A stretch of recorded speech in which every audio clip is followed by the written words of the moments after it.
Stop, je crois que tu as besoin d'aide. Tu as peut-être besoin d'un psychologue, des techniques utiles pour tout ce qui est mental, cérébral. Alors je vais te donner plein de conseils, plein de tips. Tu vas beaucoup me parler et je vais trouver plein de choses sur toi dans cette vidéo qui vont te correspondre pour vraiment que tu repartes de cette vidéo l'esprit libre. Comme si tous les nœuds que tu t'es fait dans la tête, on va tous les enlever pour que tu sois enfin en accord avec toi-même, avec tes valeurs. Est-ce que c'est quelque chose qui te plairait? Super. Alors je t'invite à t'asseoir. Je t'attendais justement. T'as bien fait de cliquer ici car c'est pas un hasard. Assieds-toi, like, abonne-toi, c'est pas déjà fait. Et puis peut-être que si je vois que c'est une vidéo qui te plaît beaucoup, j'en referai d'autres. Bonne vidéo et bonne détente.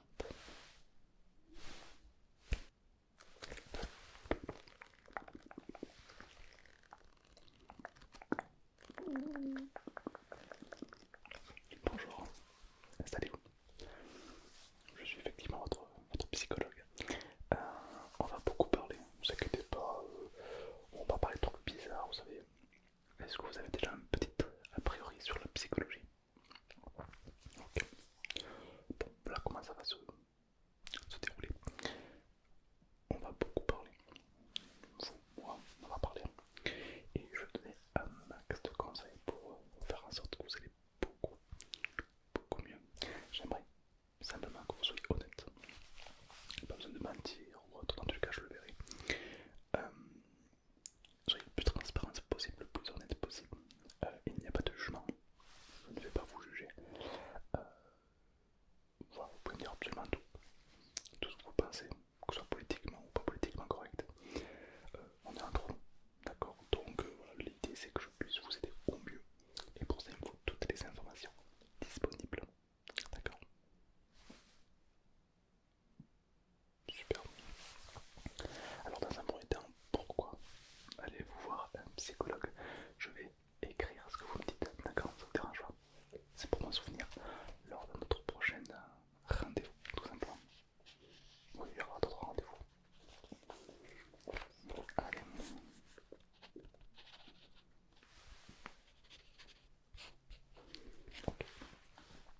Est-ce que, déjà, si je vous parle de confiance en vous, ça vous parle ou pas? D'accord. Bon, première étape. Beaucoup de personnes ont des problèmes, mais personne ne se pose la question, est-ce que ça a un rapport de confiance en soi ou pas? Il y en a qui vont dire, ouais, j'ai pas de courage, j'ose pas lui parler. Tu aurais une confiance en toi à 10 sur 10. Est-ce que tu seras allé lui parler? Oui, donc c'est pas une question de courage. Donc, s'il y a quelque chose qui te préoccupe, quelque chose que tu as peur, quelque chose que tu regrettes, dis-toi, si tu aurais 10 sur 10 de confiance en toi, est-ce que ça aurait réglé ton problème ou pas? Si ça l'aurait réglé, c'est que c'est un problème de confiance en soi. Si ça n'a pas réglé, c'est que c'est peut-être autre chose, d'accord? Ok, intéressant. Alors, on va travailler déjà sur la confiance en soi, d'accord? Je vous donne plein de conseils, plein d'exercices à faire pour la développer. Est-ce que ça vous plairait d'avoir 10 sur 10 de confiance en vous? Si par exemple vous avez 10 sur 10 de confiance en vous, comment vous vous sentirez? Ok, mais encore. Ah, vraiment, laissez libre cours à votre imagination. Si là vous avez 10 sur 10 de confiance en vous au top, comment vous vous sentirez? Ok. Ça te dérange si on se tutoie? Non, pas vraiment se tutoie, c'est plus proche quoi. Ok. Ok, alors tu te sentirais comment? Ok. Mais encore. Ok, ok. D'accord, intéressant. Alors bonne nouvelle, cette confiance en soi, tu l'as déjà. Tu l'as déjà. Euh, on va dire qu'on a tous les qualités que l'on veut, seulement on ne les exploite pas. Mais on les a tous, c'est indéniable. Par exemple, si je te dis que, par exemple, on a tous la peur, jalousie, l'angoisse, l'amour, etc.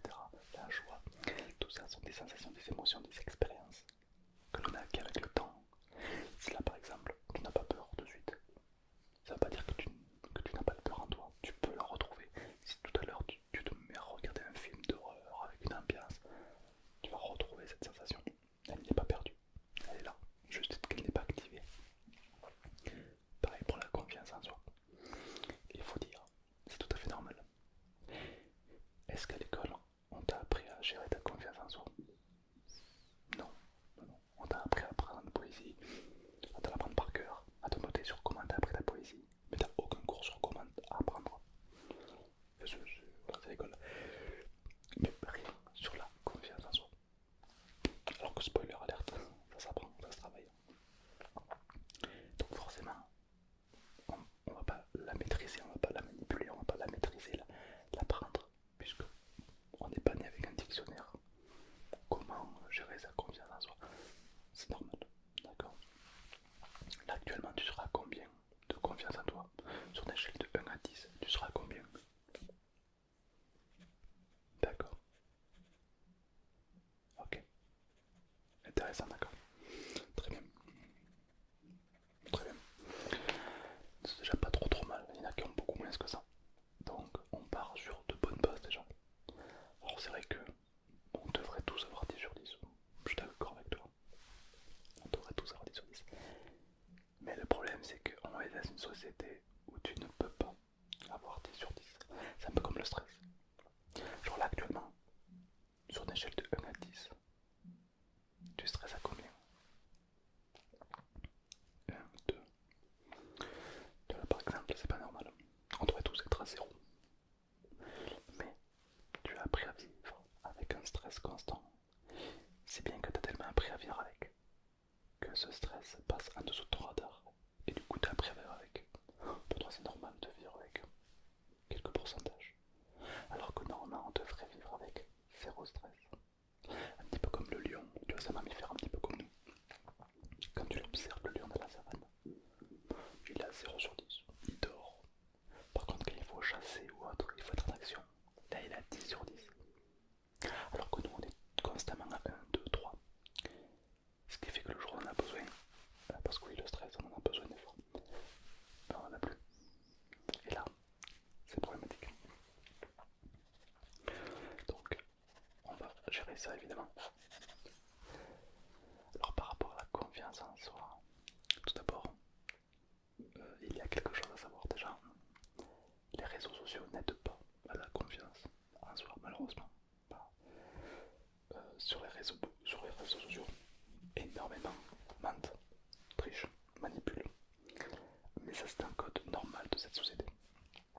Par exemple, sur les réseaux, quelqu'un qui a un corps classique, quand il va se prendre en photo, il va rentrer son ventre, il va tendre les épaules, il va se mettre dans une position qui le met en valeur. Pourquoi pas un petit peu de retouche? Voilà. Ça c'est très extrêmement courant, d'accord. D'ailleurs, vous avez qu'à voir les photos sur les réseaux. Les gens ils ont des très beaux corps. Enfin, sur une plage, été, tu verras que les gens n'ont pas le même corps. Ils sont passés où ces gens? C'est juste que ben voilà, les réseaux ça triche beaucoup, ça ment beaucoup. Et puis d'un côté c'est normal. Qui a envie d'avoir une photo de soi disgracieuse sur les réseaux? Personne. Donc tout le monde veut se mettre en avant, etc. Le problème, c'est qu'à force de voir ça, on pense que c'est la norme. Et quand tu te regardes dans un miroir, tu te dis oh, je suis affreux. Alors que non, tu es normal. Tu n'es pas en dessous. Tu es normal. D'accord? Évidemment, le principal c'est d'être en bonne santé. L'esthétique, ça vient après. Mais du coup, on a tendance à se comparer aux autres. C'est très humain de se comparer. Et du coup, ben, on voit ce que les autres ont de mieux, alors que c'est pas forcément la réalité. Mais nous, on le croit. Et du coup, ça nous impacte. Et ainsi de suite. Et ça peut avoir effectivement un impact sur notre confiance en soi. D'accord? Donc les réseaux sociaux, c'est un truc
j'aurais jamais eu ce comportement en tant que piéton, quoi. Il y a plusieurs phénomènes qui viennent à ça. La conduite modifie notre comportement. Ça joue également sur nos valeurs. Car quelqu'un nous coupe la route, on se dit il m'a pas respecté, tu vois, il m'a méprisé, il m'a pas vu. Du coup ça nous impacte, ça nous touche, ça touche nos valeurs, du coup ça va nous énerve. Rajoutez à cela qu'on est protégé, on est dans une carapace dans la voiture, ça y joue. Donc tous ces facteurs font que ça va modifier notre comportement. Non, non, non. Alors, c'est vrai, il y en a qui disent ça, mais c'est pas réel. Oui, il y en a qui disent effectivement que quand on conduit, ça nous montre notre vrai visage. Non, non, ça c'est juste qu'en fait, n'importe qui, même, c'est même pas humain, c'est vivant de se dire que quand on est protégé, on se sent plus fort. C'est normal. Prenez des chiens qui sont séparés par un grillage. Ils vont s'aboyer, s'aboyer, s'aboyer. Mais lorsqu'on ouvre le grillage, ils s'arrêtent. Donc c'est pas forcément humain. Beaucoup d'êtres vivants réagissent comme ça. Vie collective, dissonance collective, etc. J'en passe. Mais c'est du classique. Et du coup, nous, on n'échappe pas à la règle. Quand on est protégé, notre comportement change. C'est comme ça. C'est pour ça qu'on réagit pas pareil dans une voiture que sur un passage béton. Heureusement d'ailleurs, sinon ça serait compliqué. Et évidemment, sur les réseaux sociaux, on a une autre facette encore. Exactement. Il y a plus de gens qui ont la facilité de critiquer ou autre, puisqu'on est derrière un écran. D'accord. Et puis, il y a plus de facilité à mentir, à tricher. D'accord. Par exemple, dans la vraie vie, si tu passes un examen ou si quelqu'un te parle, tu vas pas lui mentir. Tu n'as pas de raison de mentir directement à quelqu'un. Sur le réseau, avant de publier une photo, on va la retoucher quand même. On va faire ci, on va faire ça, on va la modifier, on va se mettre en valeur. C'est pas négatif. C'est pas négatif. Mais ce qu'il faut retenir, c'est que ce n'est pas le reflet de la réalité. Les réseaux sociaux ne sont pas le reflet de la réalité. D'accord. Il ne faut pas que vos valeurs, que votre confiance en vous soit affectée par rapport à ce que vous voyez sur les réseaux. D'accord. Dites-vous, dis-toi que quand tu regardes les réseaux, c'est comme si tu regardais un film. C'est positif. Attention, c'est positif. C'est plein de créativité. Tu vois les gens que tu aimes. Des fois, tu vois les émotions, des choses qui te choquent, des choses que tu as dit. C'est très bien. C'est très divertissant. T'apprends plein de choses. C'est super. Mais parfois, c'est faux. Parfois, c'est vrai. Tout n'est pas forcément le reflet de la réalité sur les réseaux. D'accord. Donc, ne te compare jamais au réseau. Ok. C'est important. Si t'arrives de te comparer aux gens sur les réseaux. Ok, d'accord. C'est vrai qu'il y a des gens, des fois, on a envie de ressembler à ces gens-là. Mais il faut pas oublier que ces gens-là, parfois, ne sont pas les mêmes lorsque la caméra est éteinte. Faut pas oublier ça. Ok, très bien. Très bien, très bien. Vous m'avez parlé de colère tout à l'heure. Ouais. Vous pouvez m'en dire un petit peu plus. Parfois vous mettez en colère et vous dites des choses que vous regrettez. Ou vous faites des choses que vous regrettez. Enfin que tu regrettes, pardon, j'ai tendance à vous voyer, mais on a des coups, c'est toi, attends pour moi. Ah, tu fais des choses que tu regrettes, d'accord. Typique, bien sûr. Non, non, non, il n'y a pas de problème, y a pas de problème. Alors la colère est une très belle émotion. Elle est mal vue. Dans notre société, elle est très mal vue, on est d'accord. Quelqu'un qui se met en colère, on va dire oh, il est fou, il est malade, il est pas bien, il est bizarre. Il est jugé très rapidement. C'est pas quelqu'un de colérique, c'est pas très charismatique. On a rarement des bonnes idées quand on est en colère. Et puis la colère c'est comme la peur, ça nous rend bêtes et méchants. Par exemple, tu vois une araignée, ah plaf, tu l'écrases, premier réflexe. Bon. Il y a plein de choses comme ça qui se passent sous la colère. Alors, il faut d'abord comprendre ce que c'est la colère. La colère, c'est une très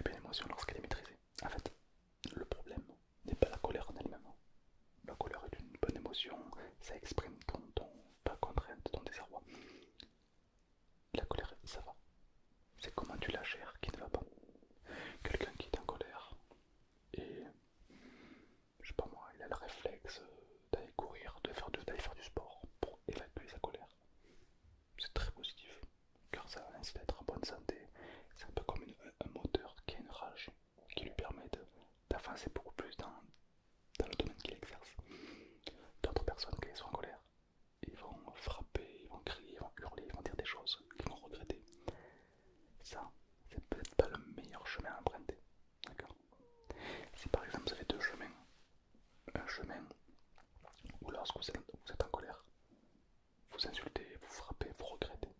Et un autre chemin que lorsque vous êtes en colère, vous allez crier, chanter, vous isoler. Voilà, vraiment. Est-ce qu'il y a un chemin que vous préférez plus que l'autre? Oui, ok, vous préférez plutôt gérer votre colère plutôt que... Ah non, non, non, surtout pas. On va pas canaliser la colère. Surtout pas. Si la colère a besoin d'être extériorisée, il faut l'extérioriser. Mais il y a plusieurs façons de le faire. C'est sûr que, par exemple, je sais pas moi, je suis en colère. Ok. Soit je peux gueuler sur un enfant, le prendre, le secouer, gueuler. Soit conduire et crier dans ma voiture, chanter dans ma voiture. Chanter c'est très bien aussi. Par exemple, forcément il y en aura peut-être qui aura moins d'impact que l'autre. Ouais. Le reste est le même. C'est bien d'arriver à se contrôler, mais c'est bien aussi de l'extérioriser cette colère. D'accord? Exactement. Alors évidemment, vous pouvez regarder sur internet, il y a énormément de façons d'extérioriser sa colère. Mais la garder, c'est pas forcément une bonne chose. Voilà. Ok. Donc la gestion des émotions, de la colère, c'est une bonne chose, bien sûr. On se met en colère parce que nos valeurs ne sont pas respectées. D'ailleurs, c'est une technique de négociation très connue, la colère, bien sûr. Par exemple, vous êtes en face de quelqu'un, admettons, je vous donne un exemple. Je suis en face, je sais pas moi, quelqu'un, un vegan par exemple, un végétarien, admettons, et que je lui dis que de toute façon il a déjà mangé de la viande dans sa vie, donc t'es personne pour me donner des leçons, car au final t'es comme moi, tu n'aimes pas les animaux puisque tu les as déjà mangés, etc. Là il se peut qu'il se mette en colère, ou que ça lui donne envie de parler, en mode attends, parce que j'ai touché à ses émotions, j'ai touché à ses valeurs. Pour lui, les valeurs c'est les animaux. Il les respecte au point de ne pas les manger. Si toi tu vas contre son sens, ça va l'énerver, ça va lui favoriser la colère. Si je lui parle que t'es pas beau, hein, t'es pas bien coiffé, ça va pas le toucher. À part c'est le coiffeur, mais ça va pas toucher ses valeurs, il s'en fout. Tu vois. Donc pour dire avec quelqu'un, il faut juste toucher ses valeurs, ni plus ni moins. Voilà. C'est une technique extrêmement utilisée dans la négociation, bien sûr. Ah évidemment, bien sûr.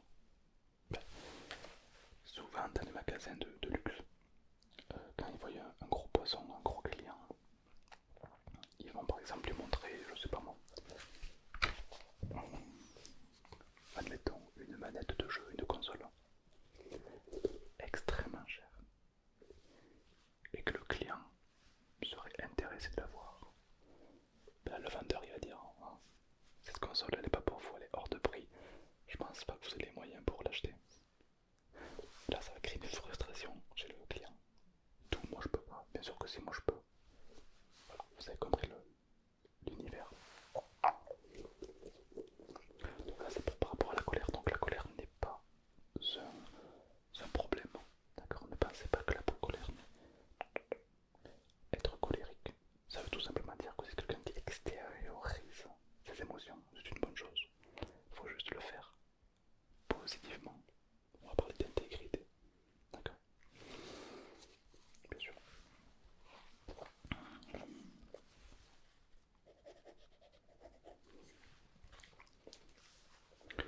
Je vais vous donner une liste de mots et vous allez me dire s'il y a un mot qui vous touche plus que notre. Si je vous dis perfectionniste, aidant, quelqu'un qui aide les autres, quelqu'un qui adore gagner, un artiste, un penseur, quelqu'un de loyal, quelqu'un de bon vivant qui profite bien de la vie, un leader, un chef, un médiateur, quelqu'un qui ni pour le bien ni pour le mal, il ne cherche pas les conflits.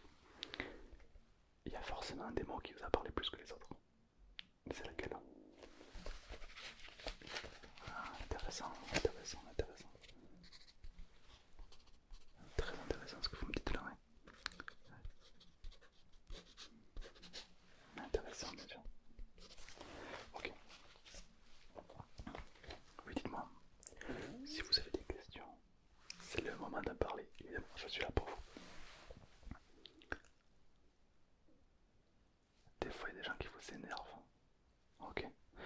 c'est plus sur les réseaux que dans la vraie vie. C'est tout à fait normal, bien sûr. Comme je vous ai parlé tout à l'heure, il est plus probable qu'en scrollant, vous voyez quelqu'un qui vous dit quelque chose qui vous plaît pas plutôt que dans la vraie vie.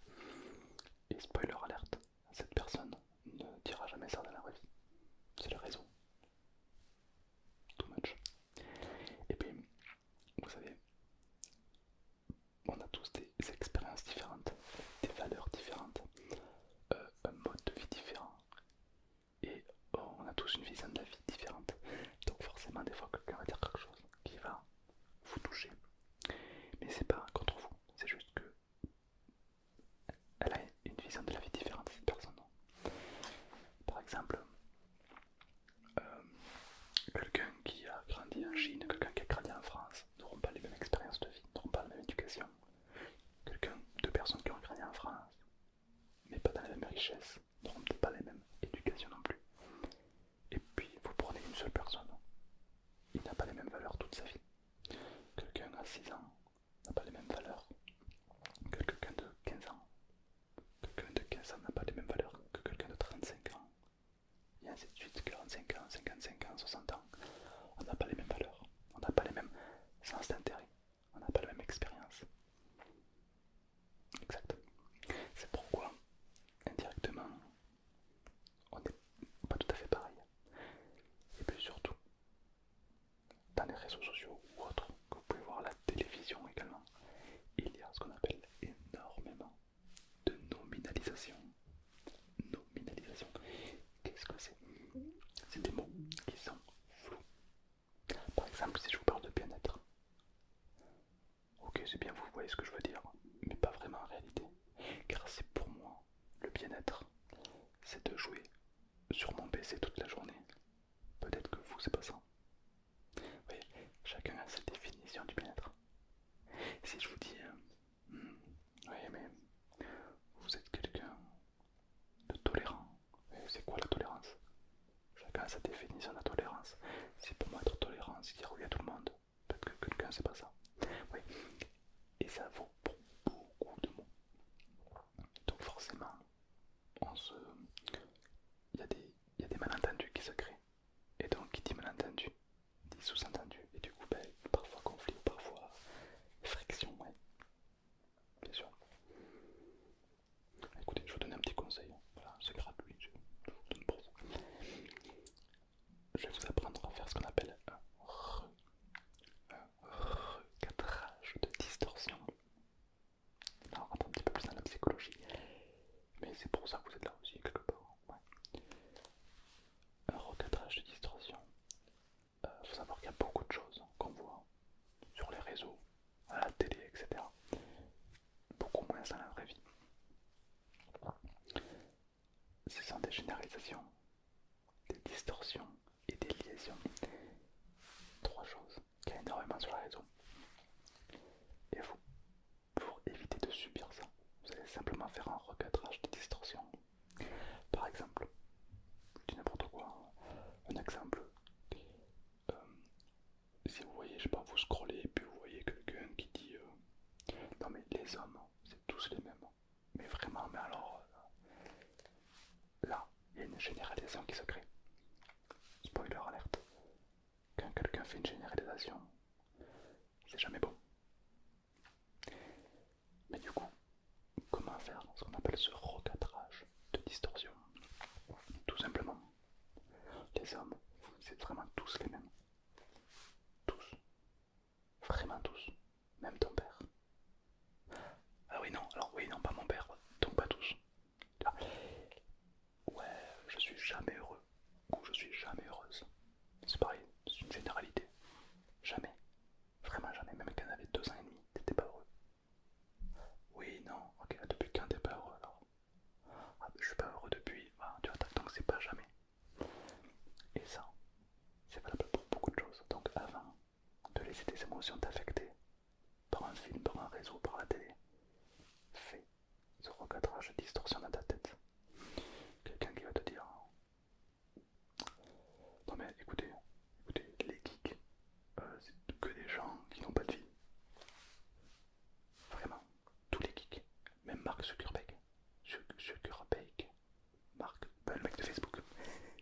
désolé, j'ai pas de.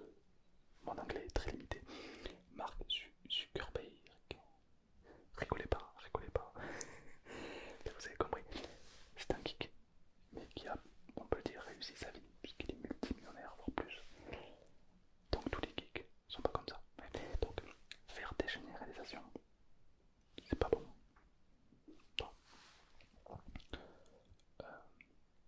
Ah oui, non, si vous dites, ouais, enfin, peu importe ce que vous dites. Voilà. Donc, ils sont toujours, tout le monde est comme ça. Je suis jamais heureux. Euh, c'est toujours pareil. Ah oui, c'est généralisation. Ouais. Voilà.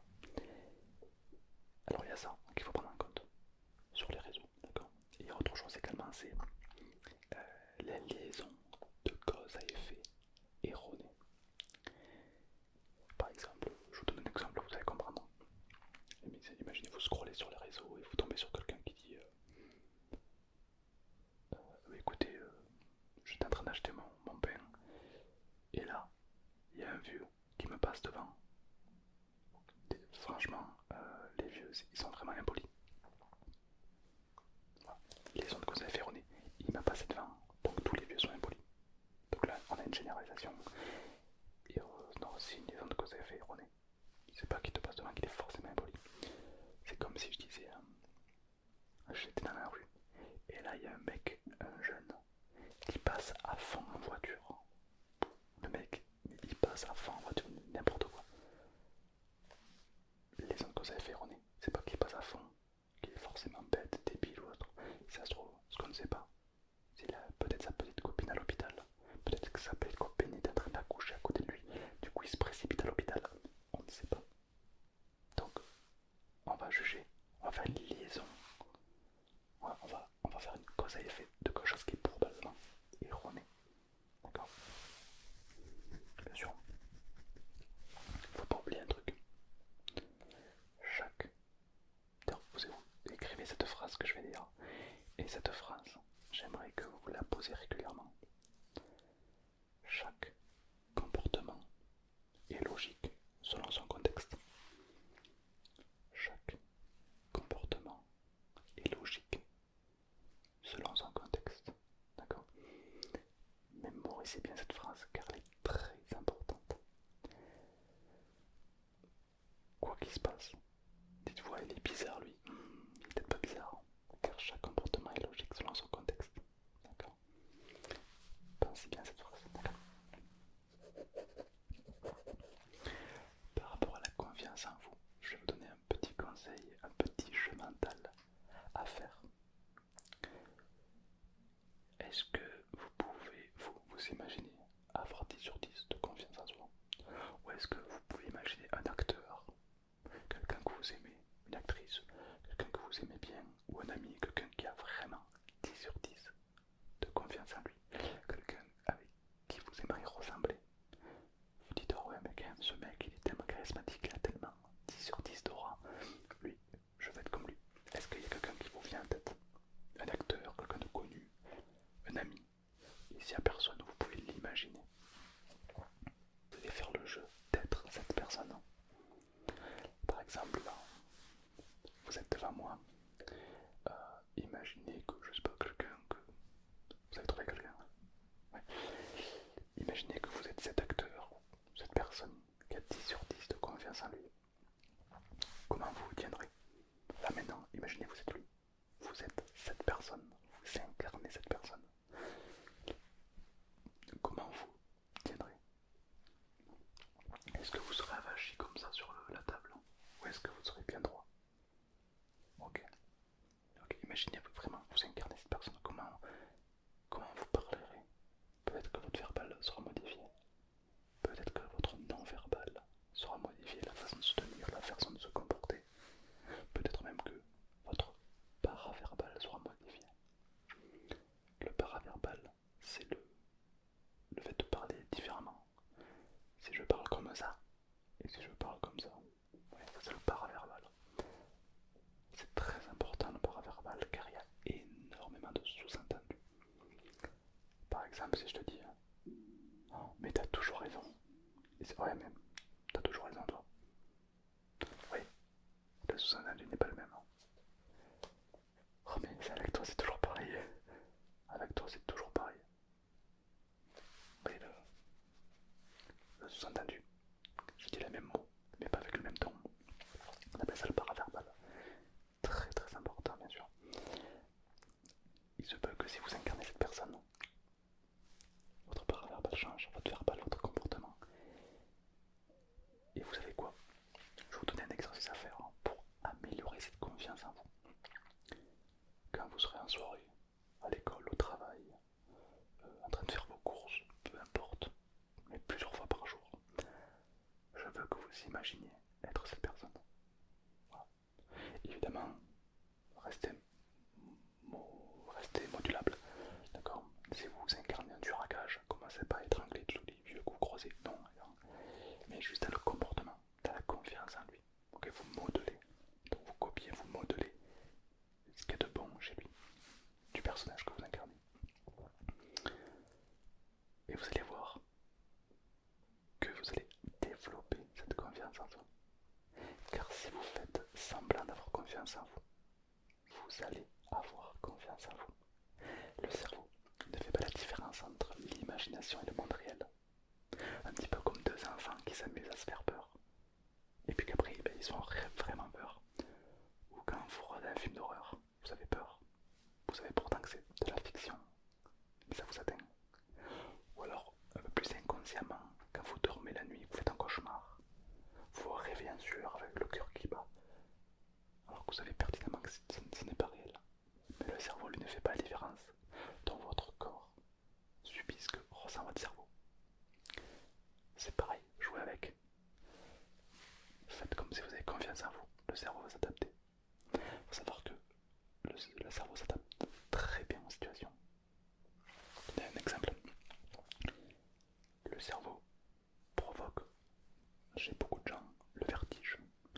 Le vertige, c'est un système de mécanisme de défense pour éviter de vous approcher du vide, pour éviter que vous tombiez. Voilà, ça c'est le vertige. Quand vous êtes proche du vide, vous sentez bizarre, le cerveau vous dit casse-toi de là frérot, t'as rien à faire là. Ouais. Ça existe depuis la nuit des temps, depuis que l'homme est homme, depuis que l'homme a une conscience. Et pourtant, lorsque Thomas Pesquet est parti dans l'espace, la première semaine il avait le vertige. La seconde semaine, son cerveau s'est adapté aux situations. Il lui a enlevé. Il n'avait plus le vertige. Parce que son cerveau s'est dit ok, bon ben ok c'est safe, pas de soucis. En une semaine, le cerveau s'est adapté par rapport à toute sa vie, par rapport depuis la nuit des temps qu'il a appris le vertige. En une semaine, il s'est modifié. Une semaine. C'est extrêmement rapide. Donc au final, vous aussi, vous pouvez le modifier votre cerveau. D'accord? Donc apprenez à créer cette confiance en vous. Votre cerveau va suivre, ni plus ni moins. Bien sûr, notre cerveau est rempli de biais cognitifs et on en subit. On les subit, les biais cognitifs, mais on peut aussi jouer avec. On subit par exemple le biais de négativité. On est plus attiré au négatif qu'au positif. Par exemple, quand il y a un accident sur la route, les gens vont ralentir pour regarder. Ça ne sert à rien, ça ne va jamais vous apporter quelque chose de fou. Mais le cerveau, pour lui, c'est important. Parce qu'il voit ce qu'il ne faut pas faire. Il voit l'accident, si c'est grave et plus ça l'intéresse. Vous n'êtes pas morbide, c'est normal, le cerveau est comme ça. Tout comme quelqu'un qui va s'énerver devant chaque feu rouge, mais qui n'aura pas vu tous les feux verts qu'il a vus. C'est facile à dire, oh putain, encore un feu rouge, mais il n'a pas vu tous les feux verts qu'il a passés. C'est bien cognitif. On est tous atteints par ça. Et on les subit, mais on peut aussi jouer avec. D'accord? Donc prenez le bon côté, jouez avec, faites confiance en soi. D'accord? Il n'y a pas très longtemps, j'ai eu une patiente qui avait du mal avec son permis de conduire. Et ça faisait 5-6 fois qu'elle ratait son permis de conduire. Elle est venue me voir. Alors elle se pose de l'hypnose, mais bon, c'est pareil, c'est dans la tête. Je lui ai fait la même technique. Je lui ai dit, imaginez, quand vous montez dans la voiture avec le contrôleur, imaginez que vous êtes Michael Schumacher, que vous êtes un as du volant. Vraiment, la voiture n'a aucun secret. Imaginez que vous êtes la meilleure pilote du monde. Vraiment. dissuasif ou de ça. Évidemment, commencez pas à rouler à 250 dans les rues. Commencez pas à faire des gros drifts, non. Évidemment. On modèle, on copie uniquement ce qui est intéressant pour nous. D'accord? On va pas tout copier, évidemment. Vous m'avez compris. Du coup, quand cette personne est rentrée dans la voiture, elle faisait un peu comme une actrice. Elle se dit, ok, je joue le rôle de quelqu'un qui est un as du volant, quoi. Spoiler, elle a réussi son permis. Parce que son cerveau se dit, ok, j'en suis capable, ok, ouais, bien sûr. Même s'il fait semblant, il en est capable. Ni plus ni moins. D'accord? Le cerveau ne fait pas la différence entre le monde réel et l'imaginaire. Qu'est-ce qui vous fait croire que vous n'êtes pas dans un rêve?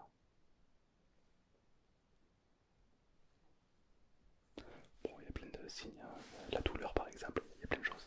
Mais c'est vrai, comme ça, il y a tellement des rêves des fois qu'on fait qui sont réalistes, qu'on se pose parfois la question, ça peut arriver, oui. Donc choisis, ok. Et vous allez voir que peu à peu vous allez augmenter, amusez-vous, développer cette confiance en soi. Vous en êtes tout à fait capable, bien sûr. Est-ce que vous avez de l'imagination, de l'ouverture d'esprit, ou même un bon contrôle sur vous-même?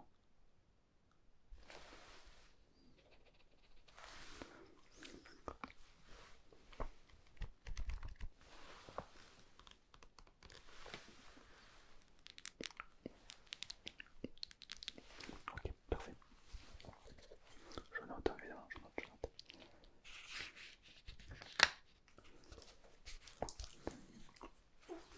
Ok, c'est pas trop mal cette histoire. Je vais vous poser encore quelques questions parce que j'ai besoin d'en connaître un peu plus sur vous. Selon vous, vos problèmes majeurs sont la confiance en soi, gestion de la colère. Okay. Est-ce qu'il y a autre chose derrière tout ça?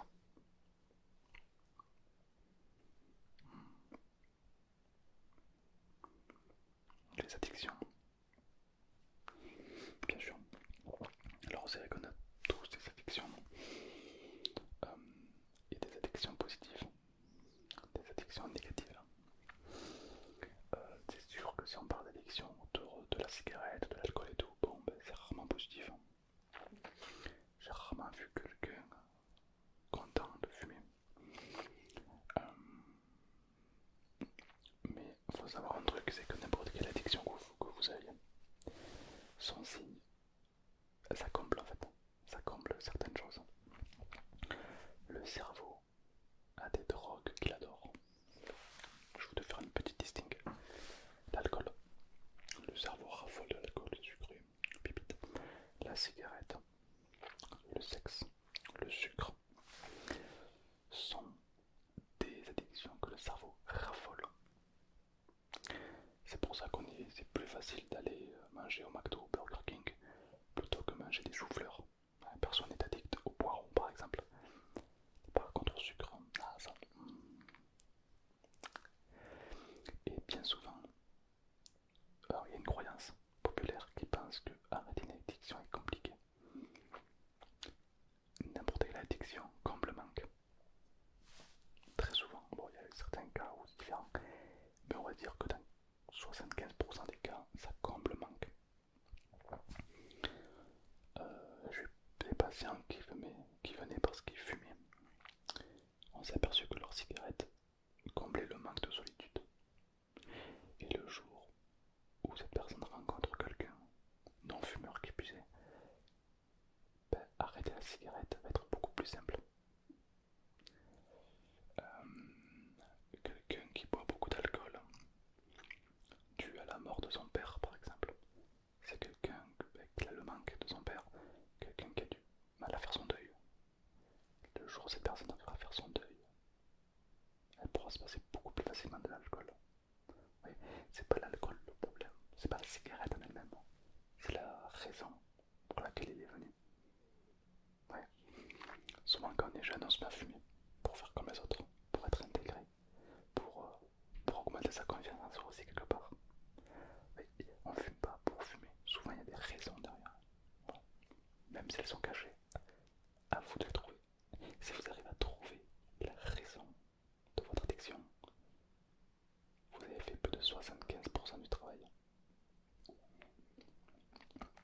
exemple,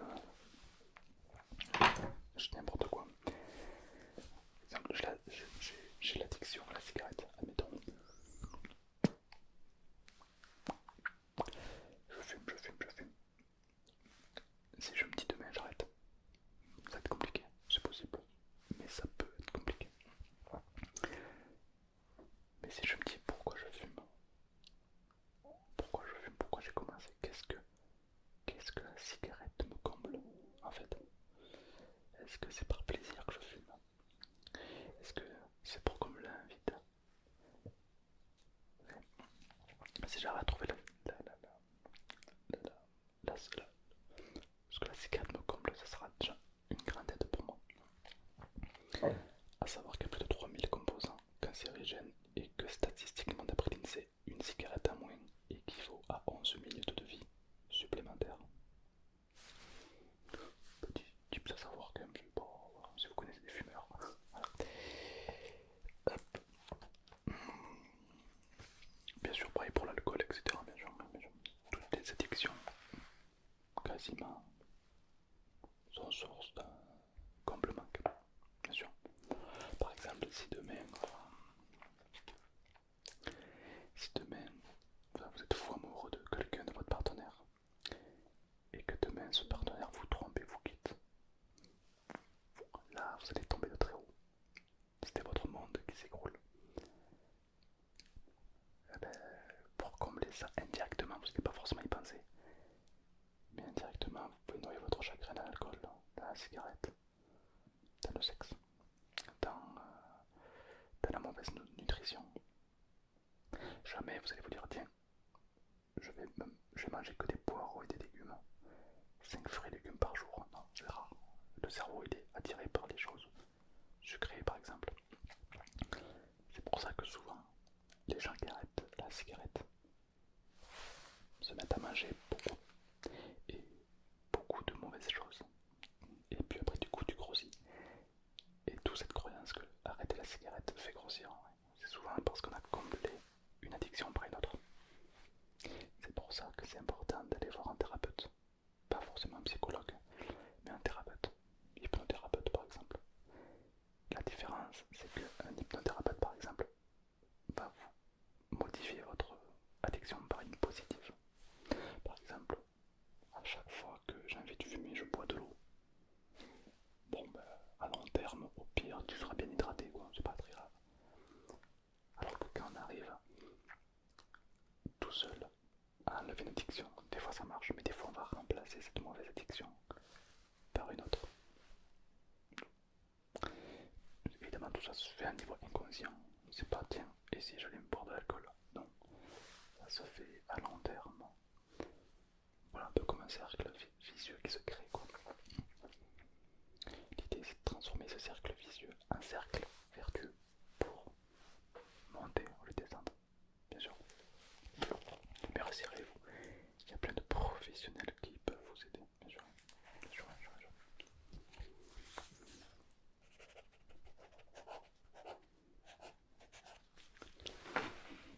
Je vous écoute, dites-moi de quoi voulez-vous parler. Et la dépression aussi, bien sûr, ouais. Bien sûr on peut en parler, mais évidemment je suis là pour vous. Alors la dépression j'en ai beaucoup parlé déjà, mais une piqûre de rappel ne fait jamais de mal. Il y a plusieurs phases de dépression, il y a plusieurs écoles, il y en a qui disent une maladie, d'autres non, d'autres en fait. Mais une chose qui est concrète, c'est que c'est souvent la vie qui vous met en difficulté. C'est rare que quelqu'un est heureux, il a un travail incroyable, un bon salaire, une femme qu'il aime, des enfants, un loisir, et puis il est en dépression. C'est rare. Le principe c'est que justement, il y a des problèmes dans la vie. On sait comment être en bonne santé physique. On sait, on va faire du sport, bien manger. Bon. C'est pas pour autant qu'on va le faire, hein. Mais on sait comment on fait.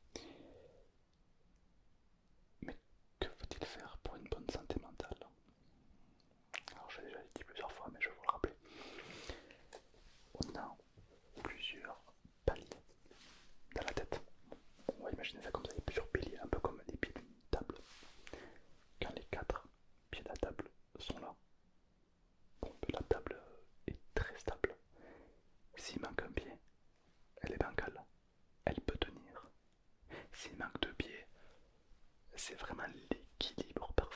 attention, un truc de travers et elle tombe. Et s'il n'y a qu'un seul pied, la table elle tombe. Et s'il n'y a plus de pied, alors là c'est ce qu'on appelle une dépression sévère. Et là c'est très compliqué. Mais comment solidifier ses pieds pour pas tomber? La théorie est relativement simple. Les quatre piliers sont, pour une bonne santé mentale, sont l'amour, le travail, le loisir et le social. Vous connaissez? C'est les quatre piliers d'une bonne santé mentale. Le travail, l'amour, le loisir, le social. L'amour. Bon, si vous êtes célibataire et que vous êtes bien célibataire, c'est ok. Je vous dis pas de forcément être en couple, attention. L'amour, on va parler d'amour quand vous êtes heureux. Que vous soyez seul ou accompagné, si vous êtes heureux, réellement heureux, c'est bon. Des fois on peut être en couple, être malheureux. On peut être célibataire, être malheureux. Ou se faire croire qu'on est heureux alors qu'on n'est pas. Ça c'est possible. Mais là où on parle vraiment d'une chute, c'est quand ça s'écroule. Votre amour disparaît. Du décès à la maladie ou à la trahison, peu importe. Votre monde s'écroule. Là, la chute est mal. Le travail. Si vous n'êtes pas heureux au travail, c'est un burn-out. Ou si vous faites licencier. Le loisir. Forcément, quand vous n'êtes pas bien, vous n'avez pas envie de faire des choses. Il y a des moments comme ça où on n'a pas envie. On veut rien faire. Boum. Et le social. Si vous voyez plus personne, vous êtes enfermé chez vous à 24. Boum. Des fois ça fait domino, des fois il y a des piliers qui en font tomber d'autres. Mais alors comment en sortir? Comment retrouver une bonne santé mentale? Il faut que vos quatre piliers soient gérés à 25% chacun. 25% d'amour, 25% de travail, 25% de loisirs, 25% de social. Ça fait 100%. Et je suis sûr que vous le connaissez déjà. Je vais vous donner des exemples et ça va probablement vous parler. On a tous connu quelqu'un qui, lorsqu'il était en couple, eh ben, il voit plus ses potes, joue son pilier social descend. Parce qu'en fait, de 25% de temps passé partout, il privilégie le pilier amour, car il vient de rencontrer sa meuf, et du coup il néglige ses amis. Du coup il met 70% dans l'amour, mais du coup il n'y a plus de place pour les autres. Le pilier social s'effondre. Peut-être que tu connais ça. Le problème c'est que si un jour son pilier amour s'effondre, eh bien il se retrouve avec plus que deux piliers. Eh oui, il a négligé le social. L'amour est tombé, deux en moins. Ça fait mal. Quelqu'un qui est fan de loisirs, chanter, danser, voyager, peu importe. On va prendre un cas qui parle beaucoup, le gaming. Quelqu'un qui joue aux jeux vidéo, c'est très bien, ça développe l'imagination, les réflexes, c'est une pépite. C'est pas le problème le jeu vidéo. Le problème c'est, imagine tu passes 75% de temps à jouer. Ben, il se peut que tu négliges le travail. T'as pas le temps de tout faire. Donc forcément c'est un pilier qui monte et un pilier qui descend. Et du coup ben, tu fais pas tes devoirs, du coup t'as des mauvaises notes. Et boum, un pilier qui s'écroule. Et là les parents font une dinguerie, ils te punissent de jeux vidéo. Boum, allez hop, tu te retrouves avec deux piliers. C'est compliqué également. Oui, parce que les parents c'est pas des psychologues. Ils peuvent te détruire. Donc allez faire attention. Donc on a quatre piliers qu'il faut respecter à 25% chacun. Un travail que tu peux faire sur toi-même, c'est te dire, ok, quels sont mes quatre piliers? Au travail, comment je me sens? En amour, comment je me sens? Le social, est-ce que j'ai envie de voir des potes? Ça fait combien de temps que j'ai pas vu mon pote? Et pour finir, le loisir, qu'est-ce que j'aime faire? Est-ce qu'ils sont tous gérés à 25% chacun? Qu'est-ce que je peux faire pour les améliorer? Ah, putain, je me sens seul en ce moment. Bah, tu sais quoi, je vais essayer de trouver quelqu'un dans ma vie. Boum, non seulement tu combles le pilier de l'amour si tu trouves quelqu'un, et en plus de ça, tu vas peut-être même combler une addiction, le manque, la solitude, qui est peut-être la raison pourquoi tu manges beaucoup. Il y a sans te rendre compte, beaucoup moins. C'est automatique. Le cerveau est bien fait. Est-ce que c'est le loisir? Il te manque du loisir. Trouve un loisir qui te plaît. Quand j'étais jeune, bon, je suis pas vieux non plus, ça va, mais quand j'étais plus jeune, on me disait le travail, c'est la santé. Quelque part, ils avaient raison. Car lorsque tu as un pilier qui s'écroule, comme le pilier amour, alors le pilier amour il est un peu spécial, car il s'effondre très vite, mais il peut remonter très vite. Et c'est le pilier qui, pour moi, est le plus souffrant. Dans le paradoxe amour. Le pilier amour, quand il s'effondre, ça fait extrêmement mal. Le cerveau vit ça comme un décès. Quand votre amour disparaît, c'est comme si une personne que vous aimez vient mourir. Il voit ça comme un deuil. Une personne que vous aimez, vous la verrez plus jamais. Le cerveau fait pas trop la différence entre les deux, ça fait mal. Et ben, du coup, tu peux noyer ton chagrin dans le travail. Et oui, t'as trois autres piliers. Exploite-les. Car le fait de se décaler sur le pilier travail, tu vas voir que quand tu, par exemple, le pilier amour, prenons l'exemple, ça marche pour tous, mais admettons le pilier amour s'effondre. Si tu te noies dans le travail, tu verras que tu vas moins souffrir. Tu vas te plonger dans ton travail. Et peu à peu, le pilier amour se restabilisera, va se cicatriser. Tu peux également te noyer dans le loisir ou le social. C'est pour ça qu'il y en a qui disent que ça peut être de pareil ça. Quand tu t'es fait larguer, ben du coup tu sors avec tes potes, tu vas en boîte, tu te lâches. C'est le pilier social et ça fait du bien. Il y en a qui vont se focaliser dans les études, pilier travail. Donc au final, on le fait déjà. Ça arrive que quand il y a un pilier qui s'effondre, automatiquement on va vers les autres piliers. Peut-être que tu as déjà entendu ça quelque part. Ouais. Faut-il le faire? Si tu as deux piliers qui s'écroulent, le pilier amour et le pilier social, parce que tu étais en couple avec ta meuf, t'as négligé tes amis, et boum, ta meuf s'est barrée. Admettons, il te reste deux piliers, le loisir et le travail. Tu sais quoi faire. Favorise ces piliers-là, fais-les grossir, et puis quand tu auras la force, renforce le pilier amour et social. Renforce les piliers qui sont fébriles. Gère bien le temps entre les quatre piliers et tu auras la clé d'une bonne santé mentale. Je veux juste que tu saches que ce n'est pas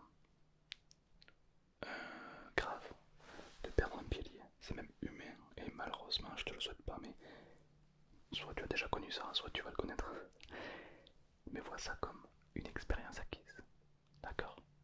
Quelqu'un qui s'est fait licencier 15 fois, bon mais son pilier prendra beaucoup moins cher la 7ème fois, tu vois. Tout n'est que retour d'expérience. Soit tu gagnes, soit tu apprends. Ok. Ces quatre piliers, peut-être qu'il y en a qui vont s'effondrer. Mais peut-être que toi tu vas arriver à les rebâtir encore plus fort, encore plus puissant. D'accord? Excuse-moi, mais qui a dit que tu n'y arriverais pas? Qui a dit que tu n'arriverais pas à rebâtir ces piliers? C'est qui? Tu me le présentes? Personne. Donc c'est une croyance. Ce n'est pas réel. Et les croyances, tu as des croyances qui vont t'aider. On appelle ça des croyances aidantes. Et des croyances limitantes. Des croyances qui vont te limiter dans le temps. Pour donner le cliché d'une croyance limitante, c'est un peu comme un âne ou un cheval. Tu sais, les chevaux ils sont toujours attachés. Tac, tac. Eh ben tu vas prendre un cheval. Tu fais semblant d'attacher avec une corde invisible. Le cheval ne bougera pas. Il peut partir, mais il partira pas. Car pour lui, dans sa croyance, il est attaché. Et donc, plus jamais il partira.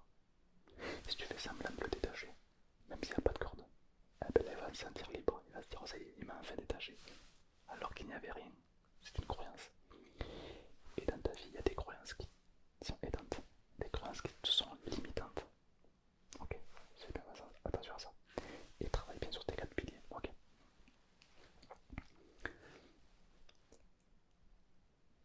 C'est quoi la différence entre l'estime de soi et la confiance en soi? La confiance en soi, on en a parlé. Tu vois ce que c'est. L'estime de soi, c'est par exemple,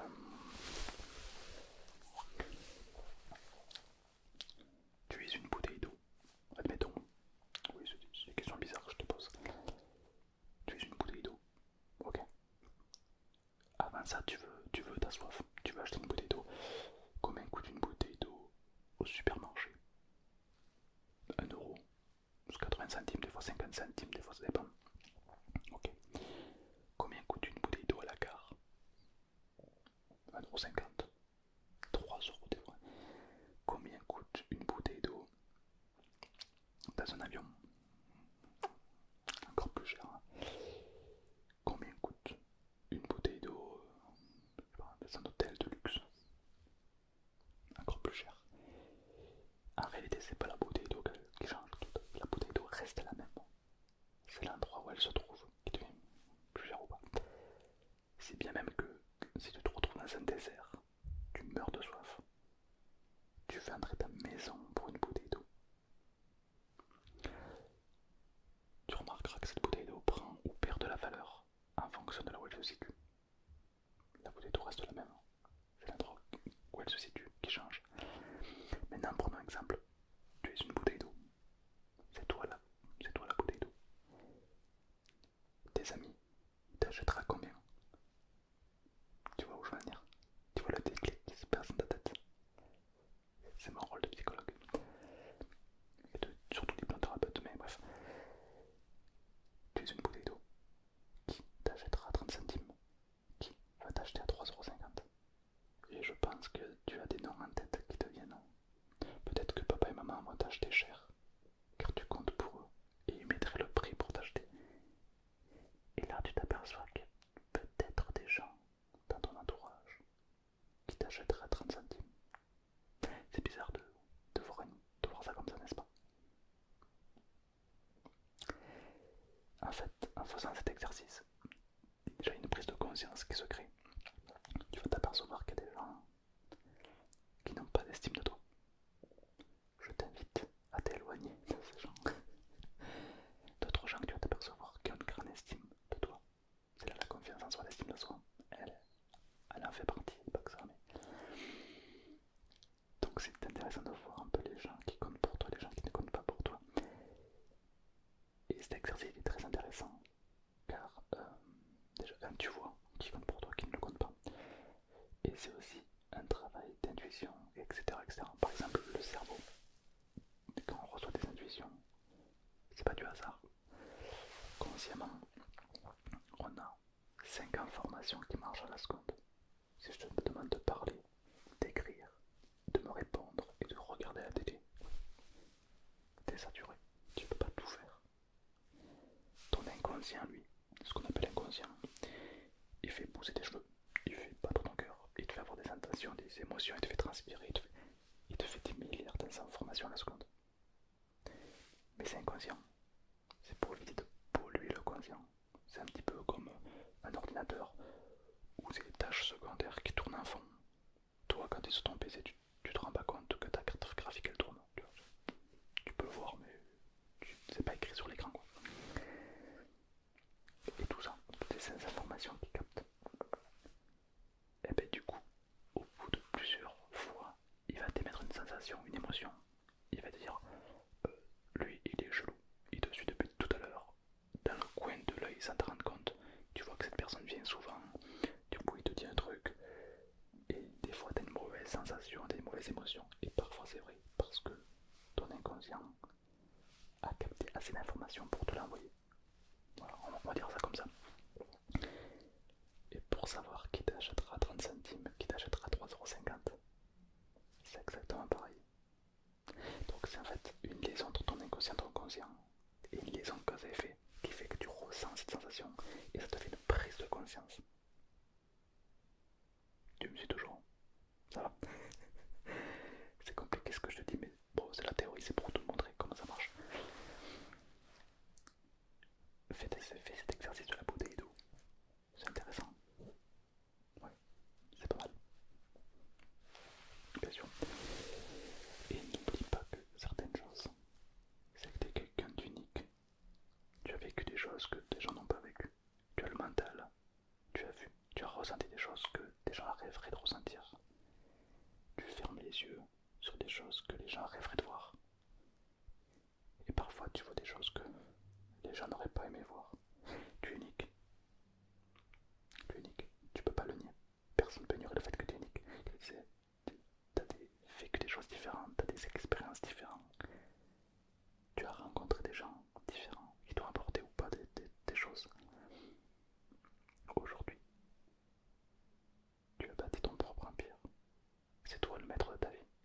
Et spoiler alert, on n'a qu'une vie. T'as quel âge? Ok, multiplie-le par deux. Imagine que tu dois le faire une deuxième fois, tout ce que t'as fait. Genre, je sais pas, t'as 20 ans. Tu multiplies par deux, t'as 40 ans. Si tu devais refaire ta vie dans le sens inverse, tu aurais 40 ans. La vie elle passe vite. Ok. Et on a tendance à oublier de se dire qu'on est assez exceptionnel